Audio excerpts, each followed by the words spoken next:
غزہ کے موجودہ حالات پر یہ ایک نظم لکھی ہے۔ اس نظم کا عنوان ہے کھیلنے دو شام، ٹھنڈی سنہری روپہلی سی شام۔ شام ٹھنڈی سنہری روپہلی سی شام، کھیلنے دو انہیں کھیلنے دو، انہیں کھیلنے دو، یہ بچے ذرا دیر میں گھر چلے جائیں گے۔ ان کے ماں باپ اگر زندہ ہیں تو، ان کے ماں باپ اگر زندہ ہیں تو انہیں دیکھ کر روز کی طرح حیران ہوں گے۔ ان کے ماں باپ اگر زندہ ہیں تو انہیں دیکھ کر روز کی طرح حیران ہوں گے۔ خداوند کی حمد کرتے ہوئے یوں سمجھ لو کہ تم سے پشیمان ہوں گے۔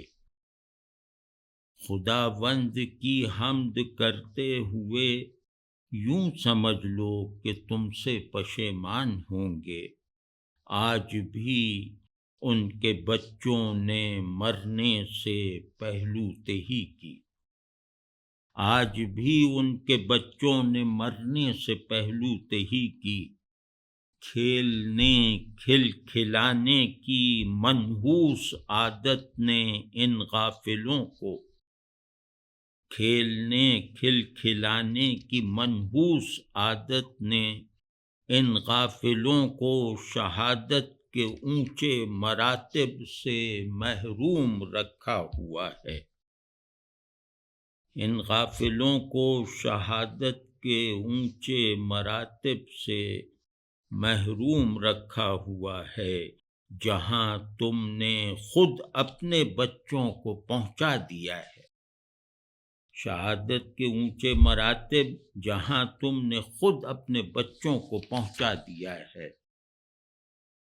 عزیمت کے آتش فشاں میں سکونت پذیر جوانان خارا سرشت، عزیمت کے آتش فشاں میں سکونت پذیر اے جوانان خارا سرشت، کون ہے جو تمہاری بہائی ہوئی آگ سے منحرف ہو سکے؟ کون ہے جو تمہاری بہائی ہوئی آگ سے منحرف ہو سکے؟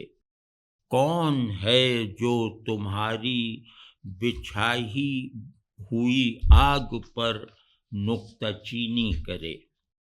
کون ہے جو تمہاری بچھائی ہوئی آگ پر نکتہ چینی کرے؟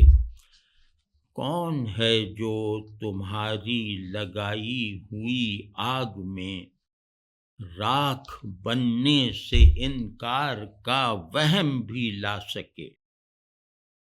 کون ہے جو تمہاری لگائی ہوئی آگ میں راکھ بننے سے انکار کا وہم بھی لا سکے؟